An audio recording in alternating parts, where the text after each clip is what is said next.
Chapter 10, The Magician's Book. The invisible people feasted their guests royally. It was very funny to see the plates and dishes coming to the table and not to see anyone carrying them. It would have been funny even if they had moved along level with the floor, as you would expect things to do in invisible hands. But they didn't. They progressed up the long dining hall in a series of bounds or jumps. At the highest point of each jump, a dish would be about 15 feet up in the air, then it would come down and stop quite suddenly about 3 feet from the floor. When the dish contained anything like super stew, the result was rather disastrous. I'm beginning to feel very inquisitive about these people, whispered Eustace to Edmund. Do you think they're human at all? More like huge grasshoppers or giant frogs, I should say. It does look like it, said Edmund, but don't put the idea of the grasshoppers into Lucy's head. She's not too keen on insects, especially big ones. The meal would have been pleasanter if it had not been so exceedingly messy, and also if the conversation had not consisted entirely of agreements. The invisible people agreed about everything. Indeed, most of their remarks were the sort it would not be easy to disagree with. What I always say is, when a chap's hungry, he likes some victuals, or getting dark now always does at night, or even, you come over the water. Powerful wet stuff, ain't it? And Lucy could not help looking at the dark, yawning entrance to the foot of the staircase. She could see it from where she sat, and wondering what she would find when she went up those stairs next morning. But it was a good meal otherwise, with mushroom soup and boiled chickens and hot-boiled ham and gooseberries, red currants, curds, cream, milk, and mead. The others liked the mead, but Eustace was sorry afterward that he had drunk any. When Lucy woke up next morning, it was like waking up on the day of an examination or a day when you are going to the dentist. It was a lovely morning with bees buzzing in and out of her open window and the lawn outside looking very like somewhere in England. She got up and dressed and tried to talk and eat ordinarily at breakfast. Then, after being instructed by the chief voice about what she was to do upstairs, she bid goodbye to the others, said nothing, walked to the bottom of the stairs, and began going up them without once looking back. It was quite light. That was one good thing. There was, indeed, a window straight ahead of her at the top of the first flight. As long as she was on that flight, she could hear the tick-tock of the grandfather clock in the hall below.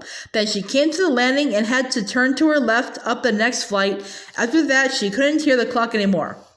Now she had come to the top of the stairs. Lucy looked and saw a long, wide passage with a large window at the far end. Apparently, the passage ran the whole length of the house.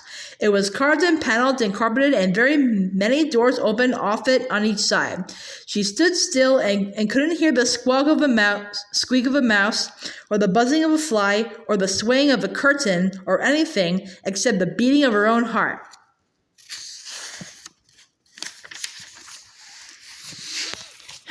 The last story on the left, she said to herself. It did seem a bit hard that it should be the last. To reach it, she would have to walk past room after room, and in any room there might be the magician, asleep or awake, or invisible, or even dead. But it wouldn't do to think about that. She set out on her journey. The carpet was so thick that her feet made no noise. There's nothing whatever to be afraid of yet, Lucy told herself, and certainly it was a quiet, sunlit passage, perhaps a bit too quiet. It would have been nicer if there had not been strange signs painted in scarlet on the doors, twisty, complicated things which obviously had a meaning, and it mightn't be a very nice meaning either. It would have been nicer still if there weren't those masks hanging on the wall. Not that they were exactly ugly, or not so very ugly, but the empty eye holes did look queer, and if you let yourself, you would soon start imagining that the masks were doing things as soon as your back was turned to them. After about the sixth door, she got her first real fright. For one second, she felt almost certain that a wicked little bearded face had popped out of the wall and made a grimace at her. She forced herself to stop and look at it, and it was not a face at all.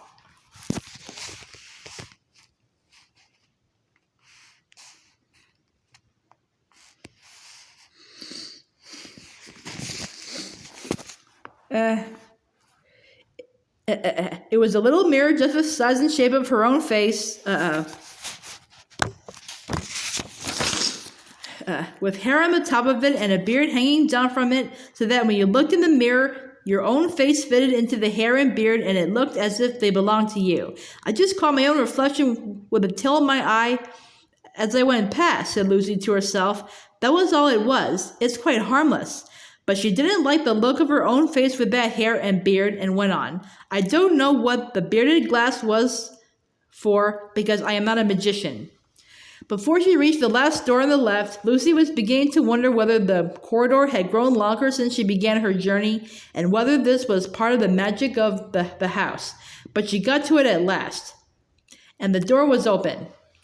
It was a large room with 3 big windows, and it was lined from floor to ceiling with books, more books than Lucy had ever seen before, tiny little books, fat and dumpy books, and books bigger than any church Bible you have ever seen, all bound in leather and smelling old and learned and magical. But she knew from her instructions that she need not bother about any of these, for the book, the magic book, was lying on a reading desk in the very middle of the room. She saw she would have to read it standing, and anyway there were no chairs, and also that she would have to stand with her back to the door while she read it. So at once she turned to shut the door. It wouldn't shut. Some people may disagree with Lucy about this, but I think she was quite right. She said she wouldn't have minded if she could have shut the door, but that it was unpleasant to have to stand in a place like that with an open doorway right behind your back. I should have felt just the same, but there was nothing else to be done. One thing that worried her a good deal was the size of the book. The chief voice had not been able to give her any idea whereabouts in the book the spell for making things visible came. He even seemed rather surprised at her asking. He expected her to begin at the beginning and go on till she came to it. Obviously, he had never thought that there was any other way of finding a place in a book. But it might take me days and weeks, said Lucy, looking at the huge volume, and I feel already as if I'd been in this place for hours. She went up to the desk and laid her hand on the book. Her fingers tingled when she touched it as if it were full of electricity. She tried to open it but couldn't at first. This, however, was only because it was fastened by 2 leading clasps, and when she had undone these, it opened easily enough. And what a book it was!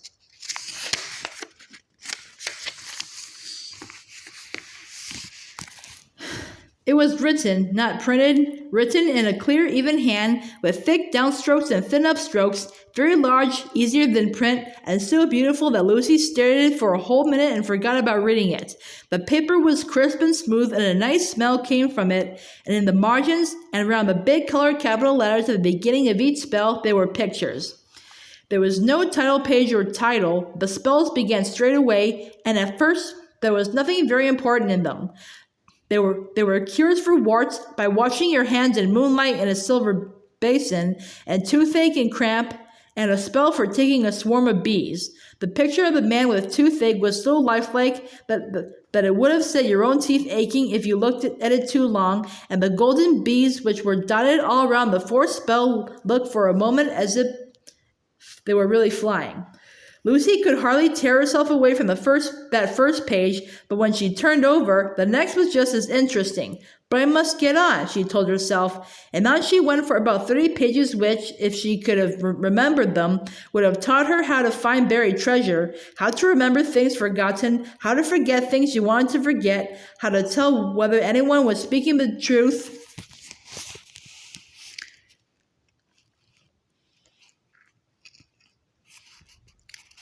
how to call up or prevent wind, fog, snow, sleet, or rain, how to produce enchanted sleeps, and how to give a man an ass's head, as they did to poor Bottom. And the longer she read, the more wonderful and more real the pictures became. Then she came to a page which was such a blaze of pictures that one hardly noticed the writing. Hardly, but she did notice the first words. They were, an infallible spell to make beautiful her, that uttereth it beyond the lot of mortals. Lucy peered at the pictures with her face close to the page, and though they had seemed crowded and muddlesome before, she found she could now see them quite clearly. The first was a picture of a girl standing at a reading desk reading in a huge book, and the girl was dressed exactly like Lucy. The next picture, Lucy, for the girl in the picture was Lucy herself, was standing up with her mouth open and a rather terrible expression on her face, chanting or reciting something. In the third picture, the beauty beyond the lot of mortals had come to her. It was strange, considering how small the pictures had looked at first, that the Lucy in the picture now seemed quite as big as the real Lucy, and they looked into each other's eyes, and the real Lucy looked away after a few minutes because she was dazzled by the beauty of the other Lucy, though she could still see a sort of likeness to herself in that beautiful face. And now the pictures came crowding on her thick and fast. She saw herself thrown on high at a great tournament in Calormen, and all the kings of the world fought because of her beauty. After that, it turned from tournaments to real wars, and all Narnia and Archelin, Telmar and Calormen, Galma and Terabithia were laid waste with the fury of the kings and dukes and great lords who fought for her favor. Then it changed, and Lucy, still beautiful beyond the lot of mortals, was back in England, and Susan, who had always been the beauty of the family, came home from America. But Susan in the picture looked exactly like the real Susan, only plainer and with a nasty expression. And Susan was jealous of the dazzling beauty of Lucy, but that didn't matter a bit because no one cared anything about Susan now. "I will say the spell," said Lucy. "I don't care. I will." She said "I don't care" because she had a strong feeling that she mustn't. But when she looked back at the opening words of the spell, there in the middle of the writing, where she felt quite sure there had been no picture before, she found the great face of the lion, Aslan himself, staring into hers. It was painted such a bright gold that it seemed to be coming toward her out of the page, and indeed she never was quite sure afterward that it hadn't really moved a little. At any rate, she knew the expression on his face quite well. He was growling, and you could see most of his teeth. She became horribly afraid and turned over the page at once. A little later, she came to a spell which would let you know what your friends thought about you. Now, Lucy had wanted very badly to try the other spell, the one that made you beautiful beyond the lot of mortals. So she felt that to make up for not having said it, she really would say this one. And all in a hurry, for fear her mind would change, she said the words,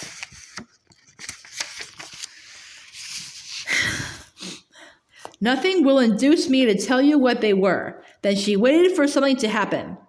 As nothing happened, she began looking at the pictures, and all at once she saw the very last thing she expected, a picture of a third-class carriage and a train with two schoolgirls sitting in it. She knew them at once. They were Marjorie Preston and Anne Featherstone, only now it was much more than a picture. It was alive. She could see the telegraph posts flicking past outside the window. Then gradually, like when the radio was coming on, she could hear what they were saying. "Shall I see anything of you this term?" said Anne. "Or are you still going to be all taken up with Lucy Pevensey?" "Don't know what you mean by taken up," said Marjorie. "Oh, yes, you do," said Anne. "You were crazy about her last term." "No, I wasn't," said Marjorie. "I've got more sense than that. Not a bad little kid in her way. But I was getting pretty tired of her before the end of term." "Well, you jolly well won't have the chance any other term," shouted Lucy. "Two-faced little beast." But the sound of her own voice at once reminded her that she was talking to a picture, and that the real Marjorie was far away in another world. "Well," said Lucy to herself, "I did think better of her than that, and I did all sorts of things for her last term, and I stuck to her when not many other girls would, and she knows it too. And to Anne Featherstone, of all people, I wonder, are all my friends the same?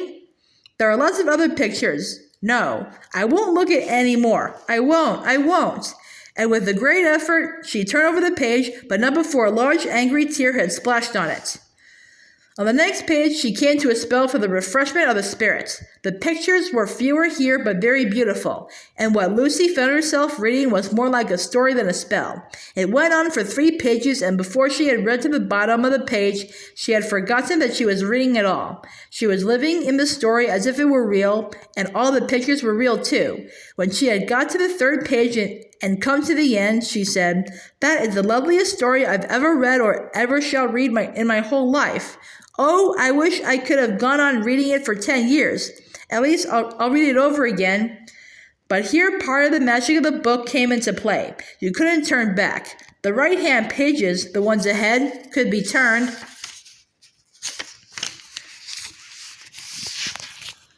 The left-hand pages could not. "Oh, what a shame," said Lucy. "I did so want to read it again. Well, at least I must remember it. Let's see. It was about, oh dear, it's all fading away again, and even this last page is going blank.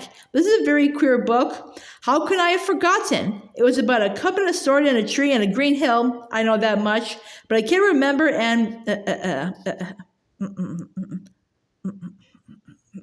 What shall I do?"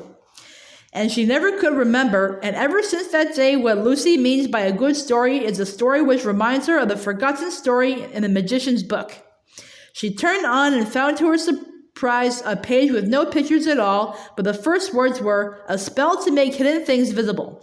She read it through to make sure of all the hard words and then said it out loud. And she knew at once that it was working because as she spoke, the colors came into the capital letters at the top of the page and the pictures began appearing in the margins.